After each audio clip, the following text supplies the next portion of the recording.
What a pleasure to have Katherine Ford on the Zoom I call Alexander. from northern France. Whereabouts exactly in northern France, and how did you end up there, Katherine? Well, I've been in France for over 20 years now. I came to France after university. I was brought up in kind of a hunting point-to-pointing background up in Yorkshire, close to Midland, which is how the racing connection started. And once I left university, I studied modern languages at university. And once I finished that, I did what was then the BHB graduate course. It's now the BHA course for students at the time who'd left university. So I did that. And through that, I got in contact with the International Racing Bureau and the late Desmond Stoneham, the late great Desmond Stoneham, and the Paris office of the IRB. And so I found myself there in kind of the January, February following university to be kind of his second assistant, and ended up staying there for 3 years in the IRB. So that was a role. It was quite varied. Desmond was the correspondent for the Racing Post, for Timeform, for the Irish Field.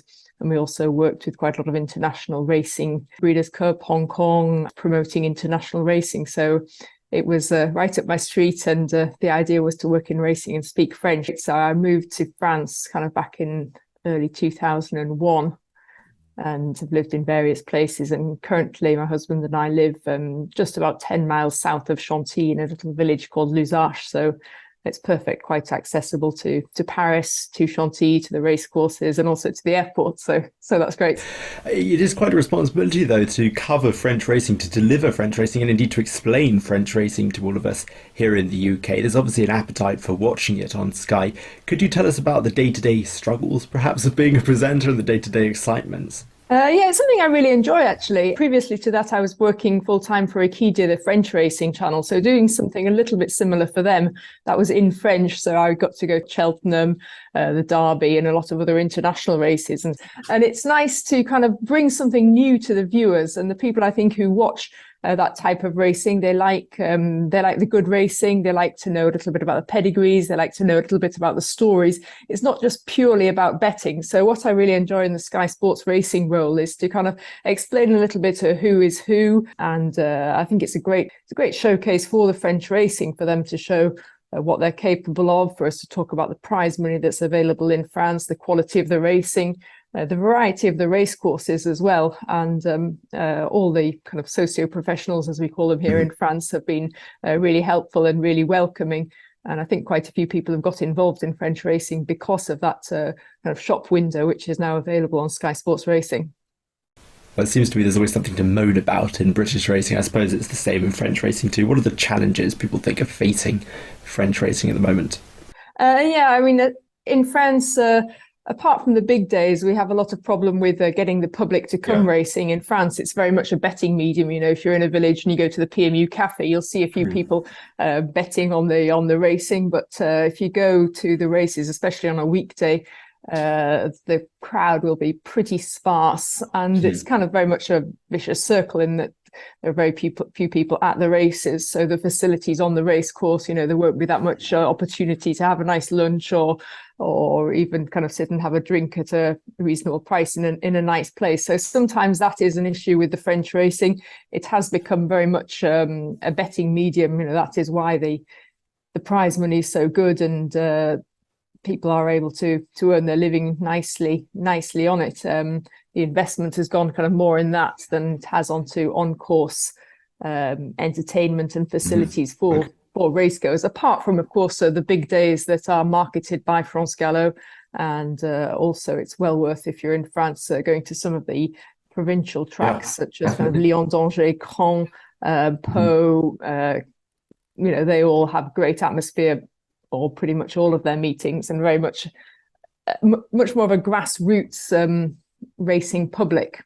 Speaking about jumping, they have a very good breeding industry here, the AQPS horses. And so, yeah, that's always interesting from a jumping perspective. And also, if you're interested in the British jumping scene, kind of going to see the horses that might be being acquired to go and continue their career abroad. On the flat scene, things have improved breeding wise over the past few years. We've got to good stallions now, like C Uni, of course. So Zarak's doing well. and some other up and coming ones. It's become much more professional in kind of the 20 years that I've been here in France. We used to be very much French used to be very much the kind of the inferior one of the UK, Ireland, and France, and things have become a lot more professional on that score. We have some great jockeys, some very good trainers. It's interesting to see how things are developing at the moment. We've got a whole new generation of trainers coming into being, the kind of the Gavin Hernans, the Tim Donworths, people such as that who are coming into Chantilly. Francis Graffa, of course, he's still quite recent, but he's obviously the new big name. Alain Doré-Dupré, of course, recently retired cricket head. Freddie Head's retiring at the end of the year. So there's going to be a whole new rejuvenation of the training ranks here in France. And having lived in France for so long, I suppose you've seen some pretty historic moments at the racecourses over there in Chantilly, the Prix de Diane and the Prix de Jockey Club, and at Longchamp and Deauville and so on. What really stands out from your career over the past 20 years or so? Well, the Arc de Triomphe, I guess it would have to be...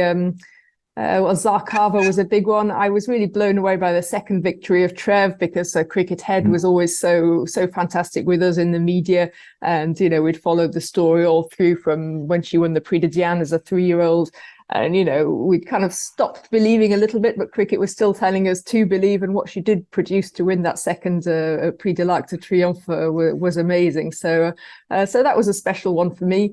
I always really enjoy seeing the Japanese raiders come over. I have a bit of a fascination for Japan, and it's always great to see their enthusiasm and their participation in the Arc.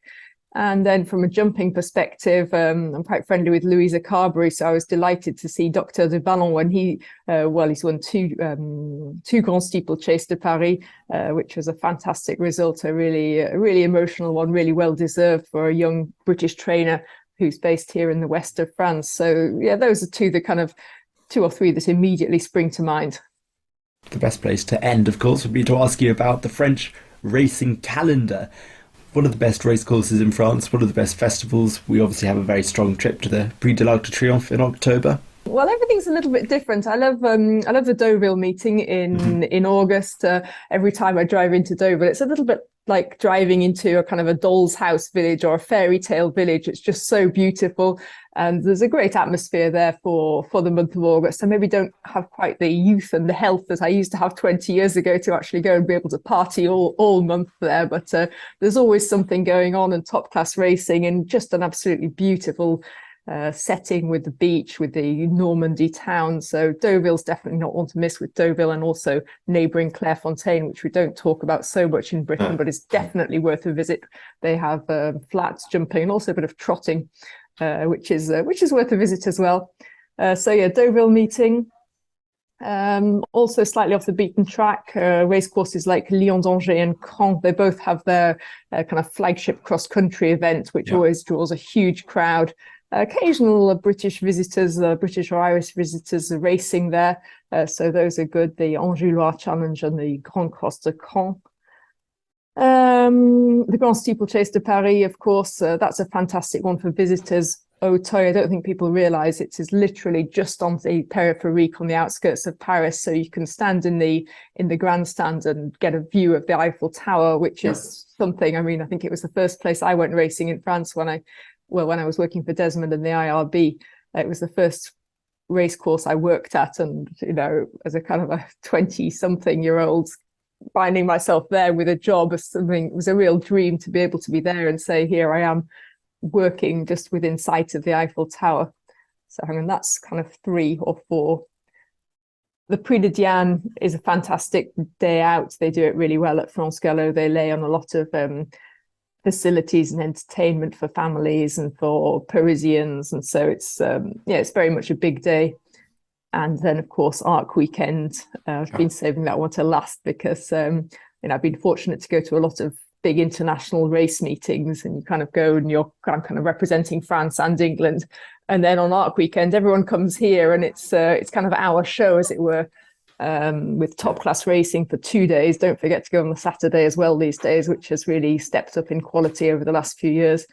Top class racing, a great location, And of course, the Arc. So we've spoken about Trev and Zarkava, and another great mare, Alpinista. It's delighted for that this year. But yeah, the Arc, for any racing fan, it should definitely be on the bucket list. It's so accessible to Paris, and just an 8-race card with top class races throughout. So something for everyone as well this year, especially results wise, with the Brits, the Irish, and the French winning a couple. So yeah, definitely want to go to. Catherine, an absolute pleasure to talk to you. Thank you very much. Thanks, Sander. Good luck. Keep covering French racing. Look forward to seeing you over in France very soon.